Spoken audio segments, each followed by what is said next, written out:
चरण तले सारा जिंदगी बिताइब। जय हो मैया शेरा वाली, जय हो मैया जोधा वाली। माई तोहरे चरण तले सारा जिंदगी बिताइब। माई तोहरे आशीर्वाद से सारा सुख हम पाइब। माई तू ही हऊ शेरा वाली, माई तोहरे निहारब। हे माई तू ही हऊ शेरा वाली, माई तोहरे निहारब। माई तोहरे चरण तले सारा जिंदगी बिताइब। माई तोहरे आशीर्वाद से सारा सुख हम पाइब।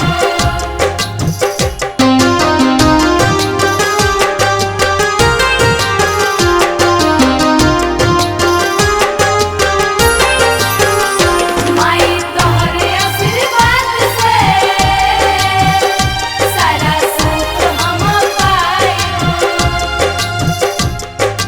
तू ही हऊ अम्ब भवानी हऊ दुर्गा काली, माई दरबार से जाई न केहू खाली। माई दरबार से जाई न केहू खाली, माई दरबार से जाई न केहू खाली। जय हो मैया शेरा वाली। धने जने भरल रहे तोहरे कृपा से, रखिहन दूर कबहू ममता के छाँव से। रखिहन दूर कबहू ममता के छाँव से, रखिहन दूर कबहू ममता के छाँव से। रोजे भोरही से सांझ ले माई के गोहराइब। रोजे भोरही से सांझ ले माई के गोहराइब। माई तोहरे चरण तले सारा जिंदगी बिताइब। माई तोहरे आशीर्वाद से सारा सुख हम पाइब। जय जय माँ, जय जय माँ, जय माँ।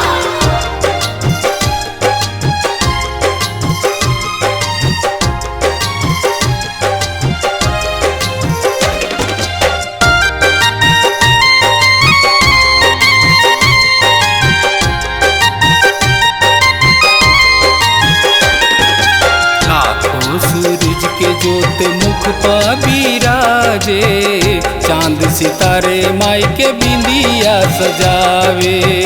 चांद सितारे माई के बिंदिया सजावे। चांद सितारे माई के बिंदिया सजावे।